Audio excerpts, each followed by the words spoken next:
Hello, and welcome to another episode of Upfront. I'm Song Se-ryun. The government's economic policy for the second half of this year is focused on youth employment. One proposed measure is to expand the startup sector. The goal is to fuel domestic demand and boost youth employment by encouraging startup entrepreneurship. And on today's Upfront, we discuss issues in Korea's startup ecology and remaining challenges to be addressed. And for a deeper analysis of today's topic, we're joined by three great experts in the studio.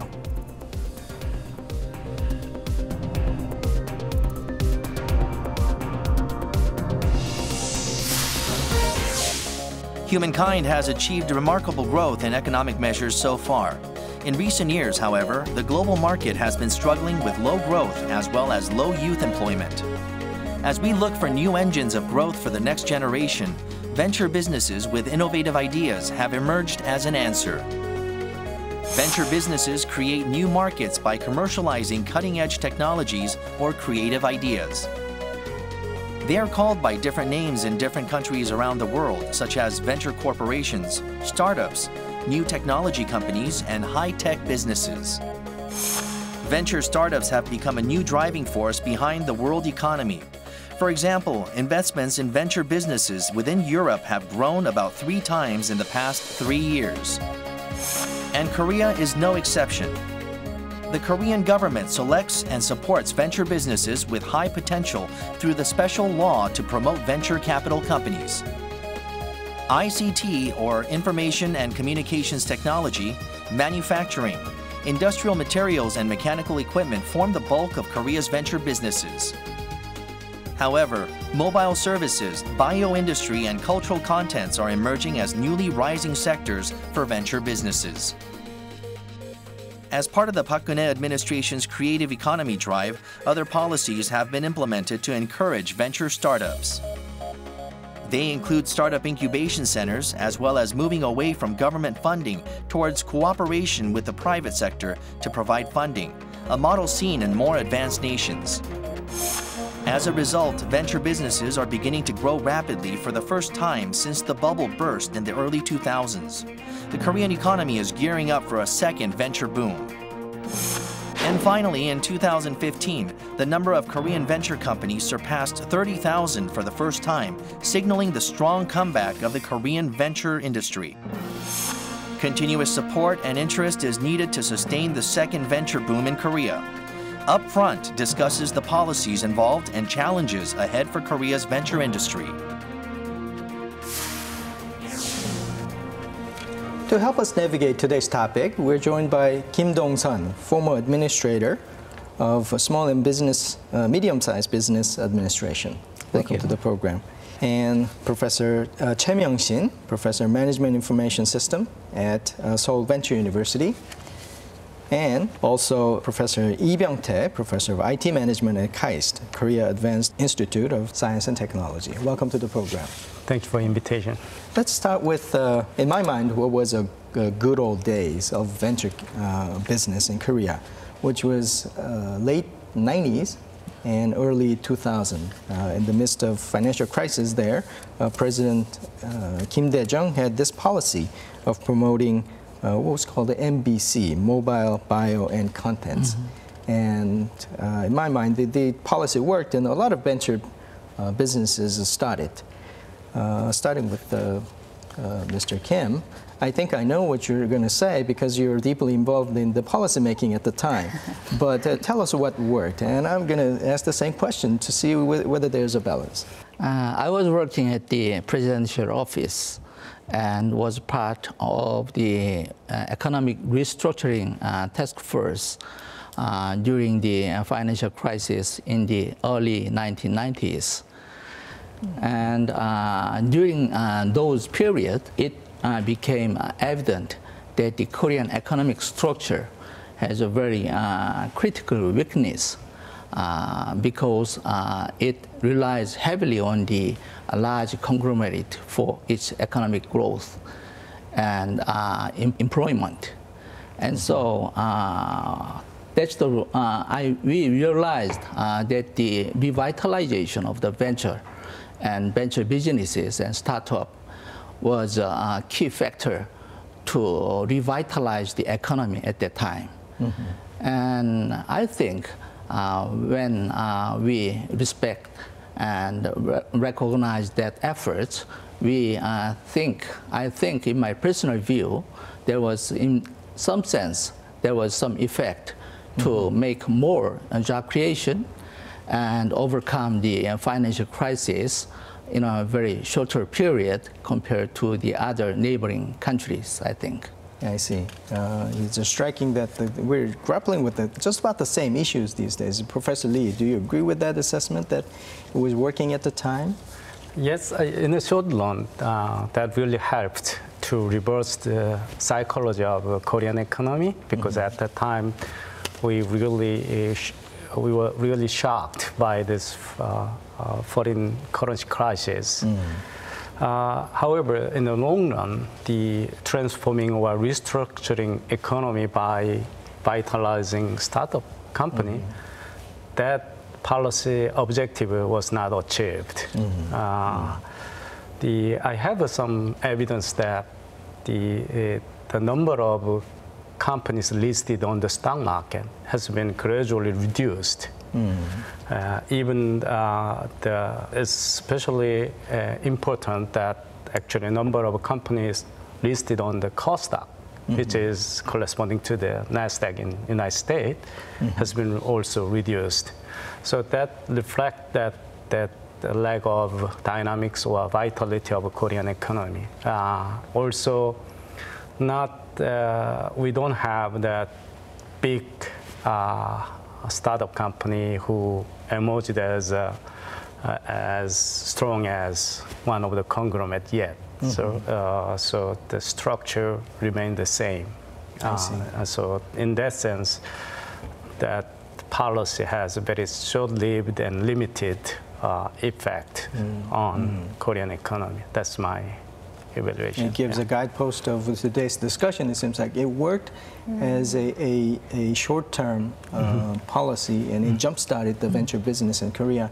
But in the long run, it didn't really achieve the impact, and that's why we're at just about the same place. And President Park Geun-hye is trying to do something. Now, Professor Chae, we're staying on the 90s and 2000 at this point, but the focus was on the technology-intensive industries at the time. So what we call IT strong country, where we refer Korea these days. Is that really because of that confluence of policies and the venture boom during the 90s and 2000? I mean, in 90s, at that time, we have an IMF crisis, IMF foreign currency crisis, and also there's young people, kicked out of the company they worked for. And on the other hand, some few people had, cash overflow. So, and at that time, coincidentally, there was a dot-com fever. So those factors, combined magically, and at that time, somewhat it worked, but in the long run, maybe it has some negative side, because it is triggered by global dot-com bubble, so it has been short-lived. So that's another the problem. But at the time, the President Kim had a very strong focus on the ICT policy. First, they startup promotion was one of them. The other one is they put their efforts on making IT infrastructure by telecom sector competition, and also they pour lots of money to educate people, computers, and some also internet. Yeah, so that's the one of I think that kind of worked for developing Korea as a IT powerhouse at this time. Yeah. Was there a conscious effort to focus on the IT sector at the time? I mean, there seems to be a focus on financing part of it, and also industry sector, especially in the IT. Was that deliberate? Yes, of course, the government efforts was made only for the IT sectors and make the infrastructure and foundation for the IT industries. But we have to remember the large companies such as Samsung Corporation or Hyundai or LG. They invested in large scale into the IT infrastructure, such as semiconductor or information service or mobile industries. And so I think that was another major factor to make the Korea as a leading country in IT sectors. And of course, I think we have to remember a lot of young, able persons graduated from the majoring in electronic and electrical and computer science, came out of the society, and they involved in the developing of the IT software and so on. Yeah, I see. I think the focus of policies on finance and IT sector were quite different. Focus on financial sector was pretty much risk management, because we thought that that was the big problem, that was the cause of that financial crisis. So implementing more risk management measures into the finance sector, that was the focus. On the other hand, thanks to this dot-com bubble economy, and the ICT was believed as a job creation sector. So then President DJ Kim once announced that Korea was left behind in industrial revolution, but Korea should lead in this digital revolution. I think that focus was right. I think that at least there was a vision on that. Yeah, it's a very strong vision. Yeah. Right. As you pointed out, I think it's an important and very interesting question as to whether the restructuring that the Korean government did on the financial sector has helped or did anything actually to fund the venture capital and also the venture sector then and now. We're going to talk about that later, but I want to focus on what has kind of come out. Professor Chae mentioned that there was a global trend at the time. Dot-com eventually became a bubble. But when we think about the global trend, we think about the Silicon Valley and the country of Israel that has spawned a lot of venture capitals. Now, when we talk about the ecology that makes a good environment to venture capital, what are good ecologies that you think of in the Silicon Valley and Israel, and whether we have that or we had that compared to those countries? When the first stage of the venture boom, I think the ecosystem for the boosting and revitalizing the venture business was very far behind of the advanced countries. But recently, I found that the ecosystem for the venture business is much improved. The government is actively making proper policy, and another institutions such as the deregulation and another making make easy for the private investment into the venture businesses. I think it is the right direction, and in near future, the good, better business environment will be made by the government policy, I think. I see. Professor Lee, let's talk about the unfortunate burst of a bubble at the time in the early 2000s. I mean, it was a global bursting of a bubble, not just Korea. But the venture business turned into somewhat of a money game in the country, and the dynamism that we had on the venture business, it seems like it evaporated. What happened? Yeah, that's actually one of the characteristics of a bubble economy. Unfortunately, some people do illegal money game, engage in the illegal money game rather than focusing on their own business, core business or innovation capability itself. So many of them actually ruined their business because of those money games during the bubble economy. That was probably during the bubble economy, but not anymore. The problem is I want to add to what Mr. Kim and Professor Chae said about this ecology. Still this venture policy is pretty much driven by government rather than market. So that means lack of good ecology. There are some positive development recently, and some of the successful entrepreneurs use their own fortune to actually encourage youngsters to do the startups. So it's evolving or developing very slowly. But compared to the advanced country you mentioned, Israel or United States, or even compared to China, whether we have a good or competitive ecology for the startup, that is a big question. Actually, I met many of top management managers nowadays.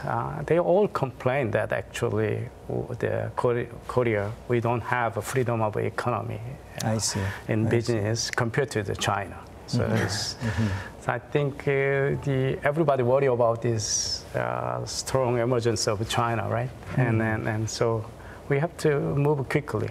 Otherwise, there will be no future. Let me throw that question back to you. May I add some more comments on that issue? Sure, go ahead.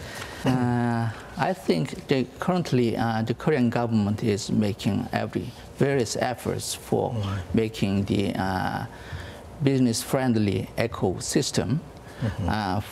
For example, they start to make the various education program and mentoring program, such as Entrepreneur Academy and technology incubating program for startup or accelerator, such like the which was existed in the Silicon Valley or Israel.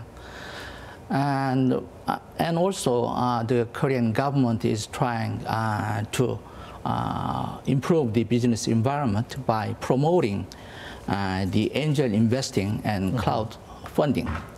And also they are trying to make another distribution channel or marketing channel through the TV or other network. Those efforts are very advisable, but I think I have fully agree to the Professor Lee's comment that too much intervention by the government will not be sustainable in a long-term basis, and those drive should be made by the market basis, I think. I fully agree on that. I see. You started to answer my question. My question would have been that looking back, looking at, I think kind of taking into consideration that there was a short-term success and long-term kind of fizzle out, what would you do differently as a government back then if you had the power to implement the policies? Because we have an advantage of 2020 hindsight. What would be the policies? When we look at the last days, the first venture boom season, the governmental policy was focused on the financing to the startup companies, especially from the bank loan. And so a lot of startups depend on the bank loan for their funding sources. But those will be not a sustainable model, I think. And recent current trends for the Korean government to push up the investing into the startup will come from the private equity fund or angels or other private sectors. I think that is the totally different direction by the government policy, I think. I see.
a lot of the ventures that a lot of people look to as the hope has folded. I can list out the dozens of names, Serum Technologies, recently VK and Pentec is in serious trouble at this point. Now, does that sap the spirit of entrepreneurship? It seems like the success cases are very hard to come by, despite the lot of money that put in to the sector. What do you think about the phenomenon? I mean, is that a real downer? I don't think so. Because, you know, the venture in its natural phenomena is a high risk, high return. And so I think another Pentec or other venture legend can be fall behind or decline in any times. But I think after the decline of one venture company, venture legend, there will be another opportunity for the making another venture legend, I think. When we look at the Nokia case, which was one time one of the leading company in the mobile industries, when the Nokia declined, and then after a lot of layoff workers, young generations made another venture legends. I think there will be most important thing is the entrepreneur spirit by the young workers, and I think there will be another chance for Korea's young venturists and another young peoples to make another legend, I think. I see. It's a hopeful scenario where creative destruction makes a lot of... Most important is human power, I think. Human power. It seems like it's a good time to bring in another perspective. We've discussed ways to revitalize the domestic economy by boosting startup businesses. And to hear from a global expert, we're joined by Anas Uzaman, General Partner of Phoenix Venture Capital in Silicon Valley, United States. Hello. Thank you for having me. You published a book about a successful venture startup in Korea last year. For this, you visited Korea to find out more about the startup ecosystem. And as a venture capitalist, how do you assess startup business here in Korea? Is there a lot of energy in the market? So Korea is a very interesting country for as a venture capitalist, and for me, Korea has given birth of a lot of great successful venture startups.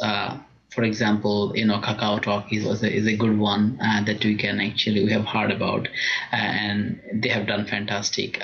You can also look at other big ones like even Zadam and they have done fantastic, right? I mean, so we have seen a lot of great successes. We have also seen a lot of great startups that we have come out and even done good globally. The Korean government is pushing its own strategies to boost the national economy by boosting the startup ecology. And the role of startup is significant, especially when it comes to youth employment. What measures should be taken by the government to build a better environment for the venture startup? If you look at the US ecosystem, which has really helped a lot of young entrepreneurs to build the world-class companies, there are 4 different elements. One is they actually got good mentorship and advisors and friends around them, which actually help them, nurture their own startups. The second thing we have seen is that in the US, we have seen a lot of local who actually helped build great startups. These incubators and accelerators that you see all over in US, it has helped the young entrepreneurs with training and mentorship and guidance, even with small fundings in the seed level funding, which actually helped quite a bit. The third thing that has helped US startups in the ecosystem is the angels and the VCs that are there. If you look at US, a lot of the regular people, they are actually investing investor. They are personal, individual investors. There are also a lot of VCs. There are more than 600 VCs only in Silicon Valley itself. So, and I'm one of them actually. The fourth element that has really helped Silicon Valley and US as a country to actually really do good in the world ecosystem is the opportunity of exit. You see in US, I mean, even if you look at the world level, even more than 90% of the M&A is done in US today.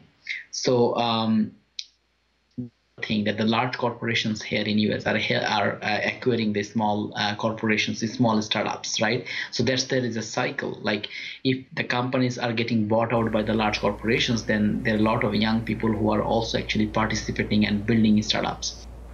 Increasing the number of startup companies is important, but their success rate may be even more important. There are many new businesses that end up failing. What do you think is the most important factor in successful startup? Is it about finding capital? Good question. And for a startup to be successful, I mean, only one element cannot be everything. But I think if I have to pick up an element which can make a startup really successful, it has to be the team. So what I mean by that, the entrepreneur should have the flexibility and they should have the mindset that they will never give up. And that is one very crucial factor that can make a startup either win or lose the game. So I will say that it is the entrepreneur himself or herself who is building the startup, that how dedicated they are with their concept, how strongly they feel about their ideas, and whether they're ready to give up. If they do not give up and they can come up with creative ideas, they listen to their advisors and people and are flexible with their original idea versus changing their ideas to something that is needed by the consumers, I think they will definitely be successful. There are also many Korean startups that hope to advance into the global market. Do you have some tips you could share with them? For example, the trends in the Silicon Valley or building up global infrastructure? This is a good trend, and I'm happy that a lot of Korean entrepreneurs are also trying to build a global startup rather than a startup just only for Korea. To become a global startup, I think you need to have global partners. So if you have a startup and if you're trying to grow and your goal is to become a global company and become similar to someone like Mark Zuckerberg or even better than him, I think most probably you should build partnership from get-go. What do I mean by partnership? Most probably you should pick up a venture capitalist or take funding from a venture capitalist who is actually operating globally. So if you're a Korean startup, but somehow you can actually attract the attention of some of the US players or the Silicon Valley players to invest in you, I think your partnership starts from there. That is a good start point. And these venture capitalists nowadays, you know the concept of smart money and dumb money, right? Once a venture capitalist from Silicon Valley invest in you, they also take some responsibility of you. So they would most probably hook you up with a lot of global partners and global players, and this relationship might become crucial in the growth of your company. Thank you so much for sharing your insights. Thank you for having me. That was Anis Uzaman, General Partner of Phoenix Venture Capital. Pangyo Techno Valley was established in Korea in 2009. Since then, it has grown as a huge industrial complex with first-generation venture companies like NCSoft and NHN, as well as emerging venture businesses in the field of information, communication, and biotechnology. The Korean government has announced its master plan to build a Pangyo Creative Economy Valley based on this complex. The plan is to establish a venture city for the future by supporting the growth of venture startups, boosting global exchanges and cooperation between industries and universities. On July 6th, the bill on crowdfunding was passed by the National Assembly, which is expected to stimulate funding for venture startups. Crowdfunding is a fundraising method that enables companies to raise funds online. With a new law recognizing the status of crowdfunding and regulating the amount and range of uses, it will provide funding much easier for venture startups. Along with the government's methods regarding the deregulation of investments, much anticipation is building among venture capital firms. 지금 대한민국 대통령께서 입장하고 계십니다. 금융개혁이 이루어지면 창업, 성장 단계를 거쳐 성장에 이르는 기업의 라이프 사이클에 맞춰 자본의 공급과 회수가 선순환으로 이루어지게 되고 이러한 자본시장 생태계는 벤처 창업 기업을 제대로 지원할 수 있게 될 것입니다. However, further deregulation is needed as complicated standards for venture businesses regarding tax benefits and fundraising still remain. Also, concerns have been raised that encouraging venture startups as a way to increase youth employment could lead to unsustainable businesses established only as a means to avoid being unemployed. There are now 30,000 venture businesses within the country, and the government is implementing a variety of policies to create a healthy venture and startup ecosystem. It's time we examine the practicality of policies so as to maximize effectiveness and minimize possible side effects.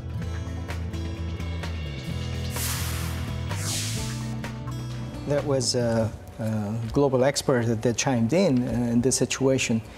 Now, in order to not to actually repeat the history and fizzle out in the later part of the venture business, there has to be more like a paradigm shift going forward, it seems like. What do you think about the overall situation in terms of the direction we have to take? Yes, I think the Korean laws and another policy agenda will be well established right now. But I think in real term, the paradigm shift should be made and needed in future. The first direction, I think, the most important is a more diverse exit program of the venture businesses should be made. For example, only 0.3 to 0.4% of the venture business use the M&A as an exit strategy. That ratio is too low compared to the in case of United States, over 60% of the exit strategy go to the M&A. And second paradigm shift should be made on the role of large company of the Korean economy.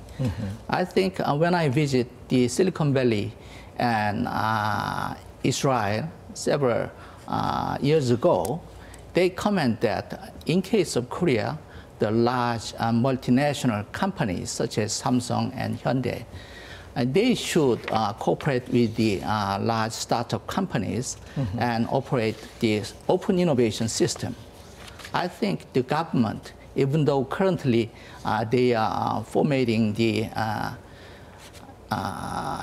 innovative center in the regional basis with the keen cooperation with the large company, but those move and trends should be activated in a voluntary basis from the large companies.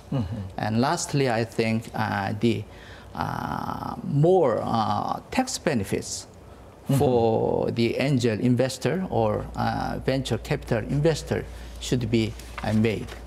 I think those kinds of paradigm shift is needed, I think. I see. This brings up an important question about the role of the large businesses. How should the large business work with the small startups? One red flag people can think of is, the small companies start up with dynamic energy and interest of the youth, and then it's soon kind of brainpicked by the large companies, which has a status and the funds. So it could be a kind of cause for concern as well as being the viable exit strategy for the small companies. What do you think about that aspect of it? I agree that the venture or the startup companies should seek more diverse exit policies. The IPO is really rare and the near impossible possibilities. So recently, unlike during the dot-com bubble, even in Silicon Valley, most of those exits are done by M&As rather than IPOs. Probably you heard that.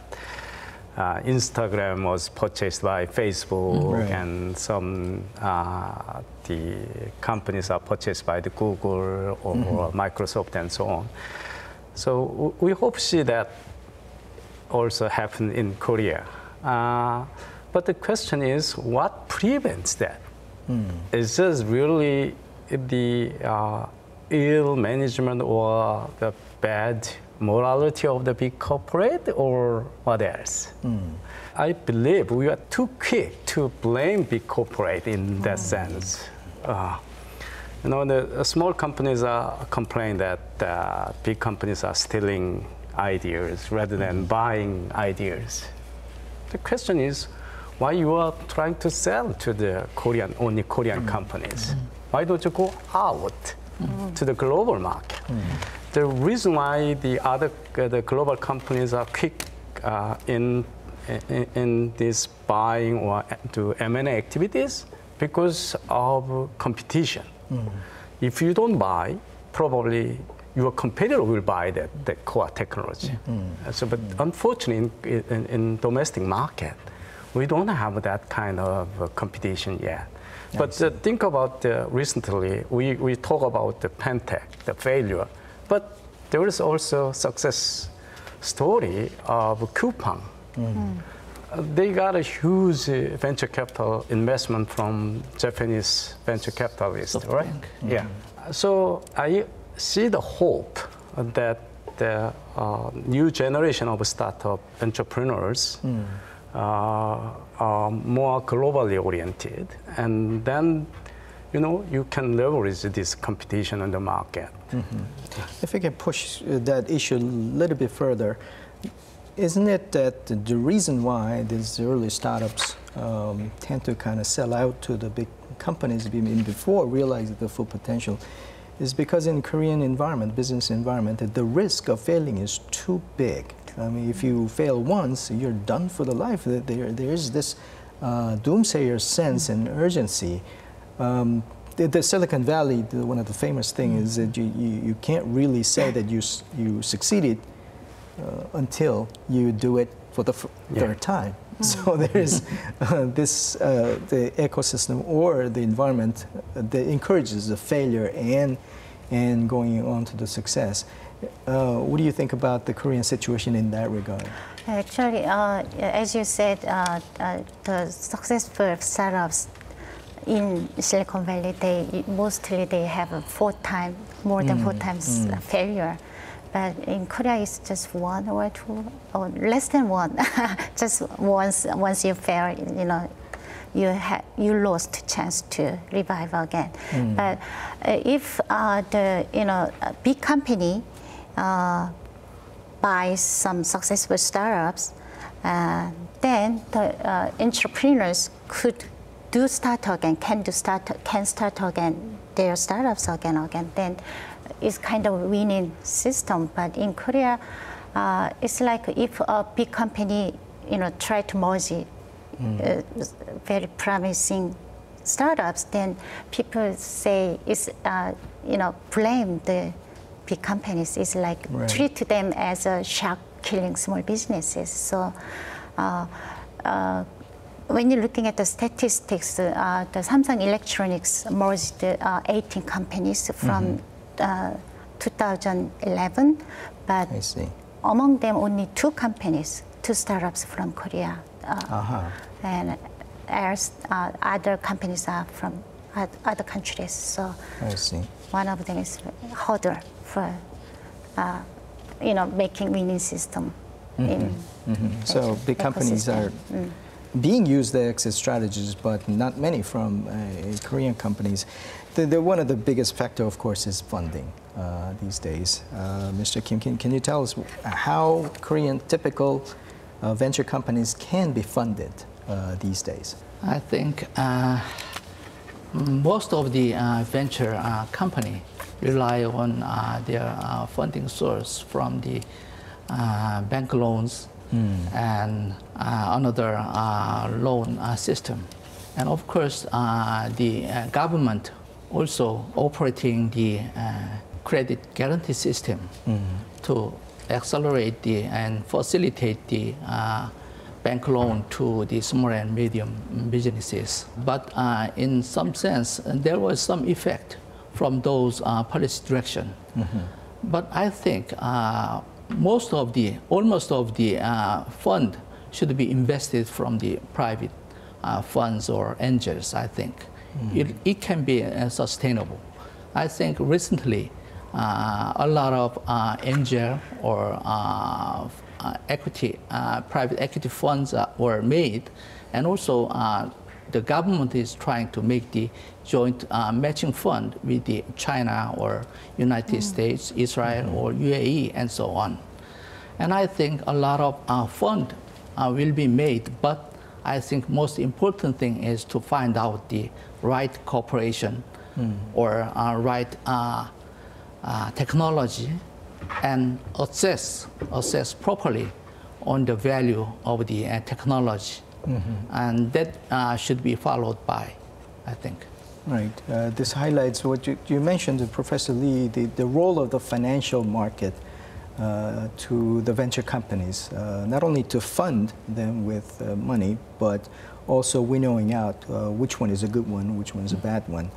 Now, after the restructuring in the early 2000s and late 1990s, it seems like the financial sector has not really moved towards a good ecosystem or the provider of venture capitals. Is that a right assessment, do you think? I think so. It's somehow unfortunate legacy of this financial crisis we experienced in late 90s. The government is pretty much, or government or society is pretty much concerned about the risk management rather than the helping entrepreneurs or taking risk. So it's a highly regulated industry. But I think the current government recognized the problem. The government want to deregulate, but unfortunately the Congress so far is not cooperating with that government policy direction. We already know that the crowdfunding law was stalled in the parliament. And service sector deregulation law also has not passed in the Congress. So I don't know what Congress they think or what why they do that, but I cannot understand that disagreement between the Congress and government. Right. Another way to solve that problem might be to align Korean policies with the existing markets and existing infrastructure of other countries. You mentioned China, where the spirit of entrepreneurship seems to be, surprisingly, the better situated than Korea is at this point. I don't know if it's just a bias, but if that is the case, of course, China has a lot of money. But utilize that environment, infrastructure, and also the market itself, there seems to be some the opportunities that government and the private sector can utilize. Yes, if we see this situation negatively, we are sandwiched between advanced country and China. But China and India provide a good market, and some of the Korean companies actually successfully utilize that big market. Also, there are many venture capital companies actually got benefited from the Chinese capital or the market as well. For example, online game companies, mostly nowadays they export their product to China or got funded from China. So there is opportunity as well. Also, if you go to the smack of the Seoul city, you know, you see the full of Chinese tourists. We domestically export the products, right? Because of the tourists. The question is how we create not only the startup companies, also good jobs. That's the big question. Exporting goods or services are not good enough to create the jobs, right? So the policy objective of startup promotion is actually ultimately good job creations, right? And so in that sense, we haven't succeeded yet. So that's very difficult job. And now I'm a little bit concerned with this balance between promotion of startups and how to make big established companies employ more people. You know, if big corporate keep layoffing the people, and they don't have any alternative but starting new startups. There are too much competition in this sector. So I think the government should do balance between how this big established industry become more employment friendly and also promoting vitality or dynamics of startups. Somehow, I'm worried that the current government is too slow to make this economy more employment friendly.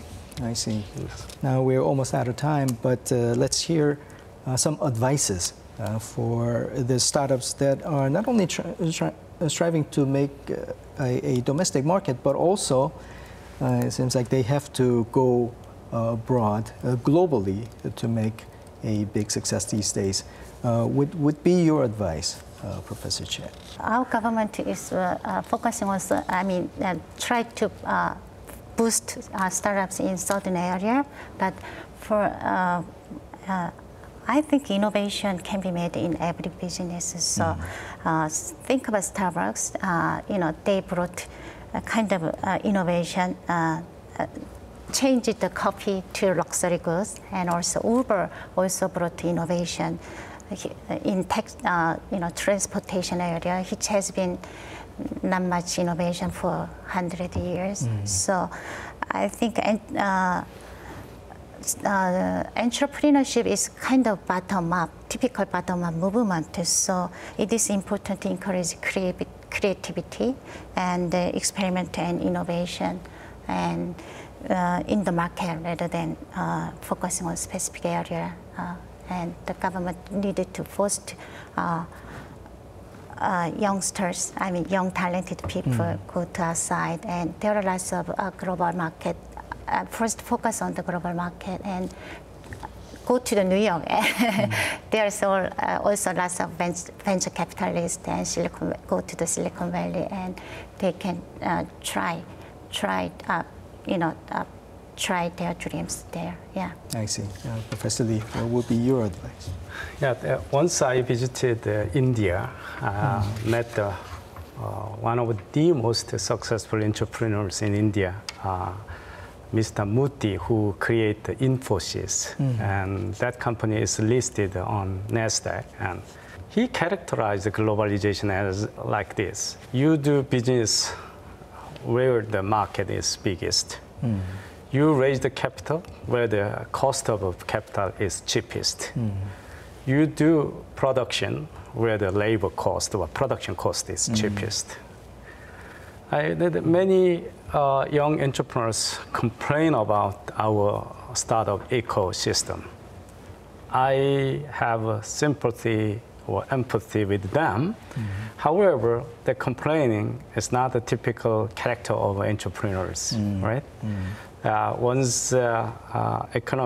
most famous economist in innovation and entrepreneurship is Joseph Schumpeter. And he characterized the entrepreneurs as the people who seek possibility in the impossible, right? So in that sense, they have to go out for the bigger market. And the Korean government is doing very well by signing up the FTA with many countries. So I think it provides good opportunities. But to build a global economy, you should learn how to work with other people with a diverse background. The building a business is not a personal activity; it's a team play. Teamwork. Right? And coming up an idea, business idea, is probably easiest thing. But bring the resources, talent, and going for the market, and signing up with the distributors, suppliers, you need a lot more capability and core competence than you have. So they have to learn how to work with other people with talents. So venture capital market is not just a source of funding. Actually, they are the vehicle to bring such diverse resources to the startup companies. So if you don't find it here, you have to find it elsewhere. I think that's my ultimate advice to them. Be ambitious. I see. Be ambitious. Mr. Kim, I mean, we asked you a lot of questions about the government side, but you're now with the law firm, so you have an advantage of looking at the private sector and also the government policies. Which would be your advice? Since I was served as an administrator of the Small and Medium Business Administration, I always believed that two factors of the small and medium enterprises' success are: the first one is a differential technology, whether they have their own technology, and second is they have to go to global market. And I think the Korean young generation has a very various DNA for the excellent entrepreneur, such as can-do spirit and good ideas and very positive thinking. And I think I would like to say to the young generation that don't be afraid of your failure and go abroad with your good idea and activities. Thank you. Thank you for sharing your perspectives and insights today. Thank you. Okay. Korea had its share of successes and also failures when it comes to the venture business and entrepreneurship. Dynamism of starting new and innovative business is what Korea needs, especially for young people and also those who cultivate Korean dreams these days. It'll take a careful building of ecosystem with work from government and also private sector. Let's hope that the second venture boom comes to stay for sustainable development of this time around. Thank you for watching. We'll see you next time.